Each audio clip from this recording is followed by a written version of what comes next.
دوستان عزیز، درود گرم. ما در برنامه پیش راجع به شخصیت‌های مهم در کمپانی هند شرقی بریتانیا حرف‌هایی داشتیم. این شخصیت‌ها کتاب‌هایی را نوشتند که کتاب‌های مرجع هستند.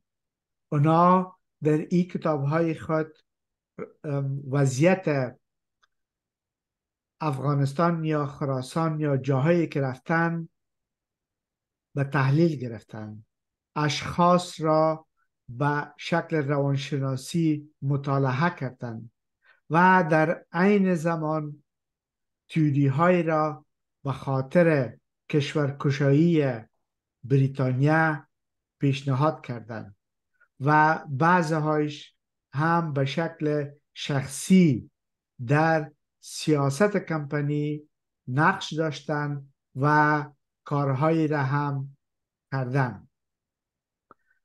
سوال در اینجاست که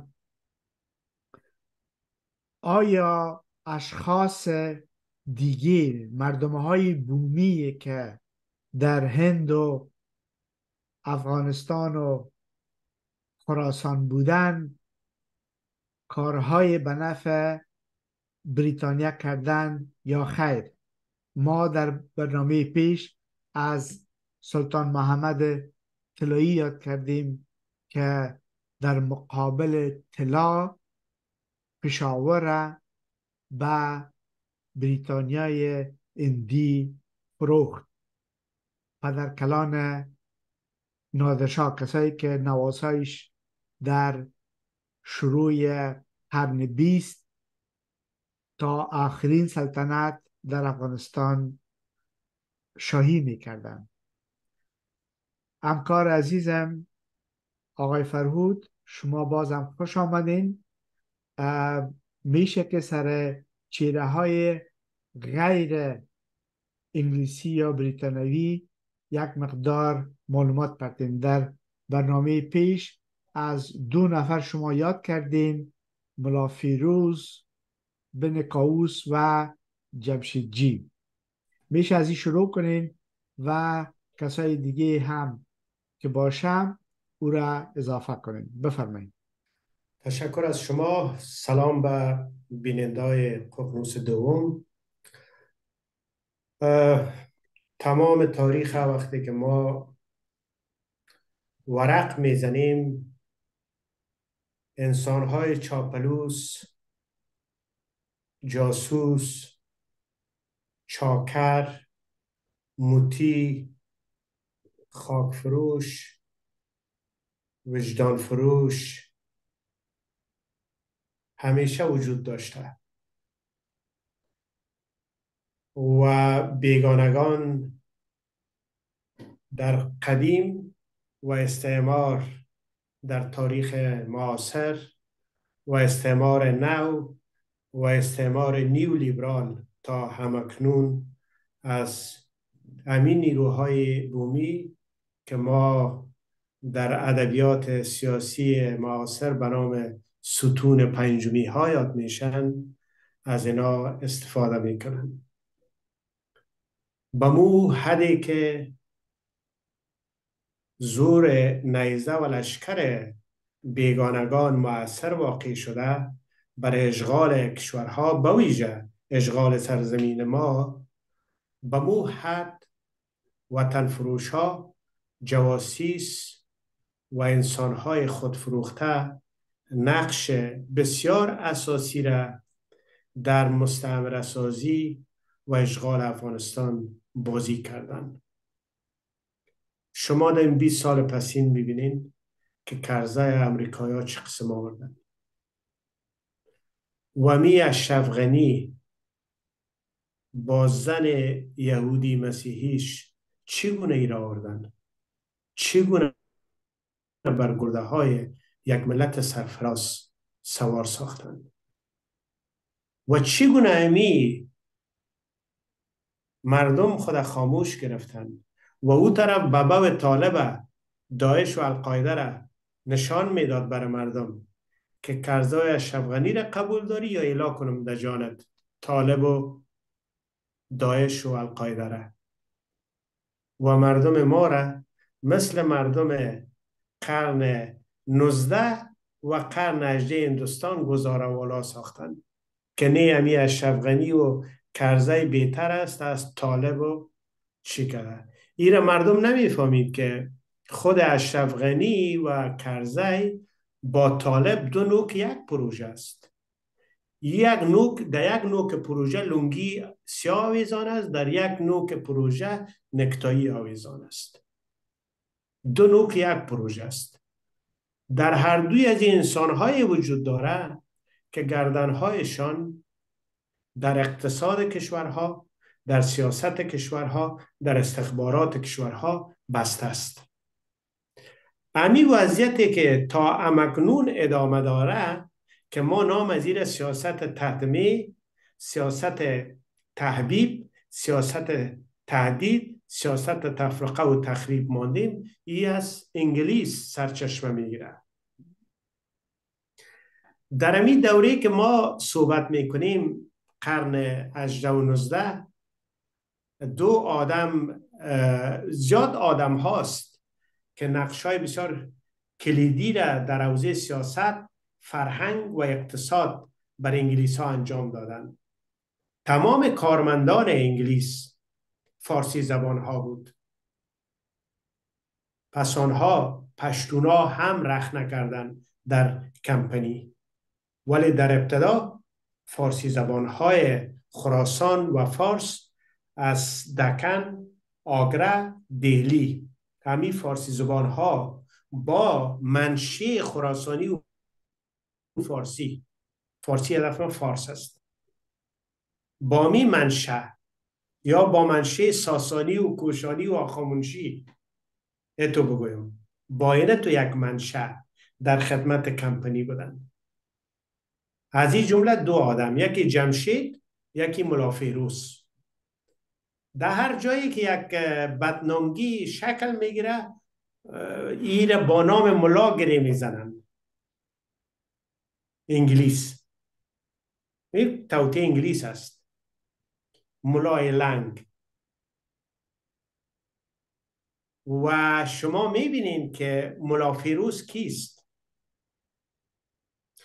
ملا فیروز صراف است، تاجر پیش است، صراف است. و این آدم مجوس بوده که مسلمان شده و سابقه زردشتی هم داره، با گفتار نیک، کردار نیک، پردار نیک هم اعتقاد داشته یک وقتی. ولی دین اسلام غلبه میکنه، این آدم مسلمان میشه. ملا فیروز علاوه به این که صراف است، تاجر است، خودش شاعر و نویسنده هم است، فارسی زبان است. از امی سرزمین خراسان و فارس رفته در هندوستان. این آدم جالب است که حکمران بمبئی لارد اوکلند، حکمران کلان انگلیس که زبان فارسی را میفهمه، شما میفهمید که تمام کارمندان کمپنی یک شرط بود که وقتی میتونه کارمند کمپنی شود که زبان فارسی را تسلط داشته باشد. از جمله سر جان مالکوم در 18 سالگی کارمند کمپنی شده، در 18 سالگی زبان فارسی را مکمل یاد داشت. این همون آدمی است که من قبلا گفتم که روضة الصفا و یا را معرفی کرده، از روضة الصفا و یا نقل قول زیاد آورده، از شاهنامه فردوسی را یادم معرفی کرده در زبان انگلیسی. یعنی اکثریت مطلق از این زبان فارسی را میفهمیده و یک عده از این خوب می نوشته و خوب مطالعات گسترده در متون فارسی داشته. وقتی که حکمران بمبئی با شاهنامه فردوسی آشنا میشه، وقتی که شاهنامه را میخوانه میبینه که این فرهنگ، این عظمت، این شاعر، و ایران میمانه که خود حماسه حماسه در فرهنگ غرب با الیاد و اودیسه هومر شروع میشه. قرن نهم قبل از میلاد سروده هومر الیاد و اودیسه را.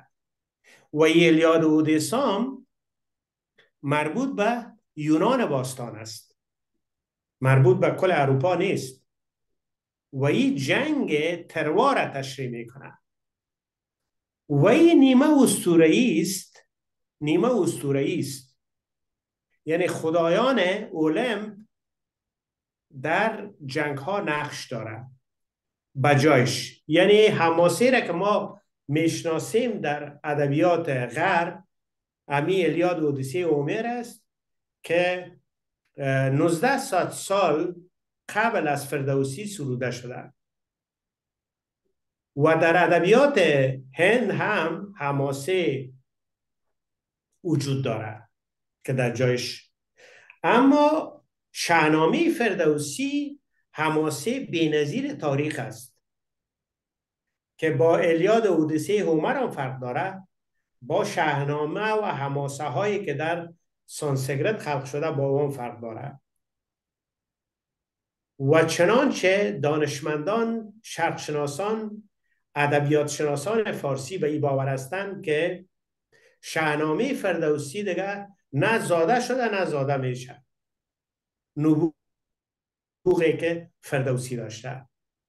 علاوه به این که محتوا مطرح است، محتوای خود شاهنامه که چطور از یک هویت در اینجا دفاع شده، از یک سرزمین دفاع شده، از یک مردم دفاع شده، علاوه به این از یک فرهنگ، از یک زبان دفاع شده. ایش نقطه کلیدی است که از یک فرهنگ دفاع شده، از یک هویت دفاع شده که هویت فارسی است، زبان فارسی است، تمدن فارسی است. این کار بکر است. به می خاطر امروز تمام ادبیات شناسان دنیا شاهنامه فردوسی را سرتاج شاهنامه های عالم می دانند. وقتی که این کتاب به دست انگلیس میفته، انگلیسی که زبان فارسی یاد داره، شاهنامه را که میخوانه تعجب میکنه که ما چرا تو یک چیز نداریم در زبان انگلیسی. و آدم نه تنها تو نداری که در هیچ زبان شاهنامه فردوسی وجود نداره، در هیچ زبان. به قول استاد فرانسوی که در فرانسوی و آلمانی هم وجود نداره شاهنامه فردوسی. چیزای دیگه وجود داره نه شاهنامه. این انگلیس انگیزه میگیره، تشویق میشه که یک شاهنامه به زبان فارسی مثل شاهنامه فردوسی بر پادشاه انگلستان و به وصف انگریز و کمپانی سروده شود. وظیفه میده تا که قره به نام ملا میخوره، ملا فیروز. ملا فیروز که تاجر است، روح بزنس داره، روح صرافی و تجارتی داره. اگر توجه کرده باشی، روشن فکرایی که اقتصاد خوب فهمیدن، جیب خوب شناختن، کودهای 91 خوب شناختن، رسیدن به ارگ و چوکی و خوب پیسه پیدا کردن به 20 سال. یک در روشن فکرام داشتیم که اصلا از این دالان تیر نشده بود. مثلا قسیم اغر، من یک مثال بتم.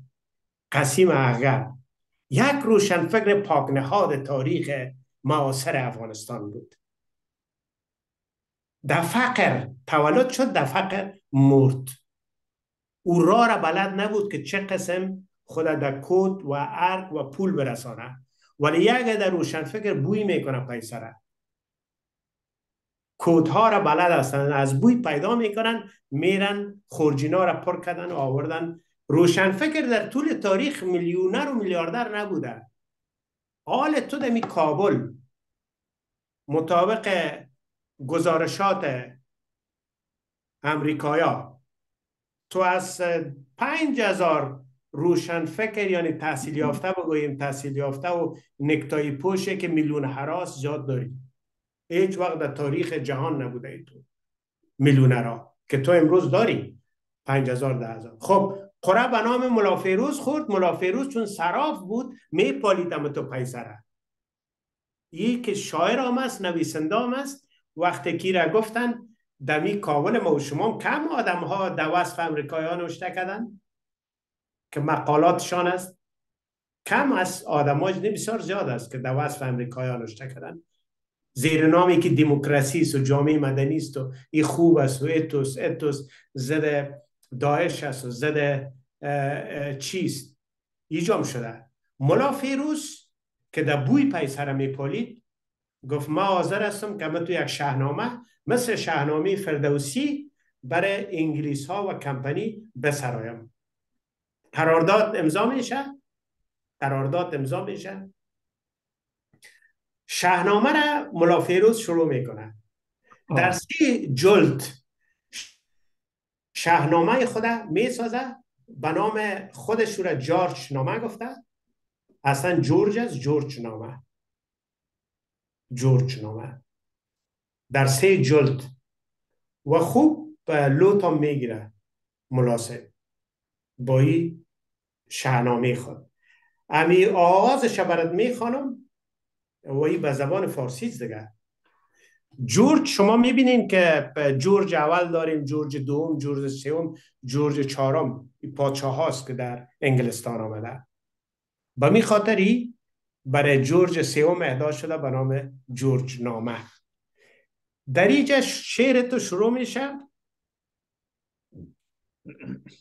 وزنش خب شعر مثنوی است، شاهنامه مثنوی است. شاهنامه فردوسی در بر متقارب است.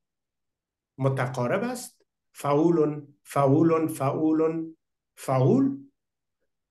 و این آدم هم تلاش میکنه که از امو فرم مثنوی کار بگیره ولی وزن کمی تغییر میاد. زیاد تسلط زیاد نداره دیگه ولی دمو فرم عیار میکنه. میگه که در اوصاف انگریز عالی تبار ز بحر دل آرم در شاهوار. از اون که دلی خانه خراب بر انگلیس شاهنامه میسازه. در اوصاف انگریز عالی تبار ز بحر دل آرم در شاهوار. چو خلد برین گیتی آراسته ز هر گونه نعمت و خواسته. امی که میگه که در اوصاف انگریز عالی تبار مصری اولش است. کلمه انگریز استعمال میکنه و وصفش هم عالی تبار. و اما تو میه در 3 جلد فیروز بن کاووس و این شاهنامه را به نام جورج نامه تقدیم میکنه. در رابطه این کتاب من شخصا نه مقاله خواندیم نه پژوهش خواندیم و این یک اثر است که در این رابطه باید محصلین جوانا تحقیق کنند که چی انسان‌های در تاریخ بوده. اون طرف تو انسان با عظمتی داری مثل ابوالقاسم فردوسی که یک تمدن نجات میده، یک زبان نجات میده، یک سرزمین نجات میده، تاریخ میسازه برای یک مردم، دین میسازه، تاریخ میسازه. ولی طرف یک آدمی مثل ملا فیروز که بازم زبانش فارسی است، به خاطر پول، چاپلوسی، پیسه میخواه که جورج سوم در جای سلطان محمود غزنوی و شاه اسماعیل سامانی قرار بده. این کار شده به خاطر پول. یعنی ای که همین سیاست زبانی این کمپانی را که بعدا ما توضیح خواهد دادیم در حوزه زبان فارسی، سیاست زبانی کمپانی بود که حتی این شاهنامه سرایی را یا مروج کردن که به نفع خود از یا چاپلوسا بیاید شهنامه بسراید. آدم دوم، حتی والا دل من نمیشه که درباره ملا فیروز زیاد گپ بزنم، بسیار کار خام در تاریخ مرتکب شده. حال خب دگرها یک کار کردن و رفتن ای آدم شهنامه تو چرا بسازی برای انگلیز که نه دینت کدش سر میخوره، نه آینت، نه تمدنت. یک 4 تا تاجر آمده در اونجا در انگلستان پوند و پول دارن و تو به خاطر سکه و پول ای کار میکنی. باز که میبینم که نه، از ملا فیروزی که در او دوره بود چی گله. ای خوب نکتای پوشا و روشنفکرا را ما میبینیم که در اینجا به خاطر پول و چی کارای نبودن که دمی 20 سال پسین اینا دست نزدن. باز میگم نه، بازم ملا فیروز شاید که از بسیاری روشنفکر و تحصیل یافته های معاصر که پیشدی داره و ماستری و بچلری داشتن، اما در چاپلوسی و تملق، در نوکرمنشی و پول پرستی خود دست ملا فیروز از پشت دمی 20 سال پسین بسته کردن که لازم نیست که ما نام. و آدم های خوب هم داشتیم مثل قسیم اغره که من برای شما نام گرفتم که یکی از سرتاجای جنبش روشنفکری افغانستان در 20 سال آخر میتونیم از او نام بگیریم. آدم دیگه جمشیدجی است که جمشیدجی را میشه که کوتاه ما بگویم، باز در جمع بندیتان شما در موردش زیادتر گفتین. جمشیدجی کسی بود که مسئول بخش تریاک کمپانی هند شرقی بود و این آدم چی یادم آنه که ملا فیروز در 1837 کتابای خود خلاص کرد. 1837 یعنی زمانش هم بسیار مهم است که جوانا بفهمه. در 1837 شاهنامه خود ساخت و خود جمشیدجی در پایان قرن 18 است. جمشیدجی و این در قرن 19 که به ظهور میرسه مسئولیت بخش تریاک در کمپانی داره. جمشیدجی و این با مون نبوغی که ملا فیروز جورجنامه را ساخت، جمشیدجان با مون نبوغ خود تانست که تجارت تریاک از هند به چین مدیریت کنه و جنگای تریاکی که بین انگلیس و چین به وجود آمد سرمنشیش همی آدم است. یعنی آدم های خراسانی و فارس و این فارسی هایی که از دوران سلطان محمود غزنوی اوجه بود، این فارسی هایی که از دوران صفوی رفتن در دکن، عادل شاهان و قطب شاهان، چقدر اوج فارسی زبان بود. در بینش تو آدمان بود مثل ملا فیروز و مثل جمشیدجی. بله. ما سر کلی آدم ها صحبت نمی کنیم. مشت نمونه خروار که اینا هم نقش بسیار تکمیل کننده را برای رشد اقتصادی کمپانی، رشد فرهنگی کمپانی اینا نقش بازی کردن. مثل که ملا فیروز در حوزه فرهنگی کار کرد و جمشیدجی در حوزه اقتصادی کاری انجام داد. گفتم تجارت برده و تجارت تریاک دو تجارت سیاهی بود که در هر دوی از این بومی ها بسیار نقش داشتند. بسیار الله. نیشک شما باز بحث تکمیل کنین و اگر پرسش دیگه بود باز جواب میدین. تشکر از شما. واقعا همونطور است. ادلر میگه که بزدلترین اشخاص است که مردمای بومی هستند که اونا برای ما کار میکنن. اونا که به مردم و وطن و حیثیت و ناموس خود وفا نکردن، اونا هیچ وقت برای ما وفا نمیکنه. و همین خاطر هم است که وقتی که یک منطقه را میگیره و تسلط پیدا میکنه، این مردم ها را به شکل از اشکال یا سبکدوش میکنه و یا از بین میبره. در اند امی گپ شد، مردمای بومی واقعا به کمپانی کار کردن. ما راجع به اساکرش که یک قسمت بزرگ قشون بریتانیا را مردمای بومی تشکیل میداد و خصوصا مردمای اون دو تبار یا سپاهی ها میگفتن. در فابریکه ها و در جاهای موضوعات اقتصادی و فرهنگی اونا از فارسی زبان ها استفاده میکنن. به نظر من به خاطر از اینکه اینجا غلط فهمی نشه، سه موضوع بنی خواست که زبان رسمیش در هند زبان فارسی شود.